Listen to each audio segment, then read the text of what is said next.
Exercice 8. Pim Pim part rejoindre Orphée en voiture.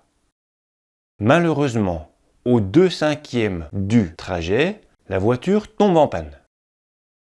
Pim Pim sort alors le vélo du coffre de la voiture et entame le trajet restant en vélo.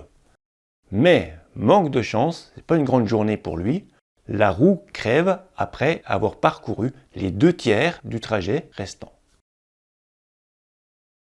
Pim Pim se dit, bon c'est pas grave, je vais finir à pied. Il parcourt 2 km à pied.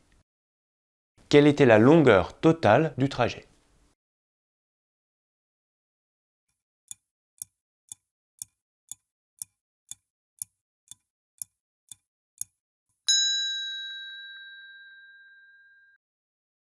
Pour résoudre cet exercice, on va procéder par étapes. Première étape, on va appeler x le nombre que l'on recherche, c'est-à-dire la longueur totale du trajet. Deuxième étape, la plus difficile, on va chercher à écrire une équation qui relie x aux données du problème. Troisième étape, on va résoudre cette équation. Et quatrième étape, on pourra conclure. Première étape, j'appelle x la longueur totale du trajet. Deuxième étape, il faut trouver une relation entre x et des nombres. Je te conseille en maths de faire le maximum de dessins pour que ce soit plus concret. C'est pourquoi ici j'ai fait le trajet avec un segment. Je le représente, ça c'est x. C'est la longueur totale du trajet.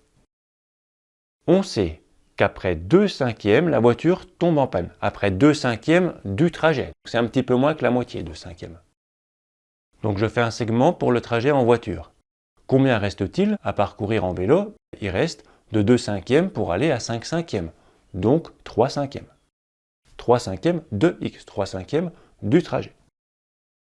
Et puis dans ce parcours à vélo, Pim Pim fait les 2/3 effectivement à vélo, les 2/3 du trajet, donc les 2/3 de ce qui lui reste, les 2/3 de 3/5 de x, et 1/3 de 3/5 de x, il le fait à pied.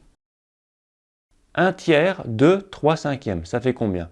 On peut simplifier par 3 en haut et en bas, ça fait 1/5 de x. Donc en fait, ce qu'il fait à pied, c'est 1/5 de x. Donc l'équation, ce sera 1/5 de x égale 2. Comment résout-on cette équation?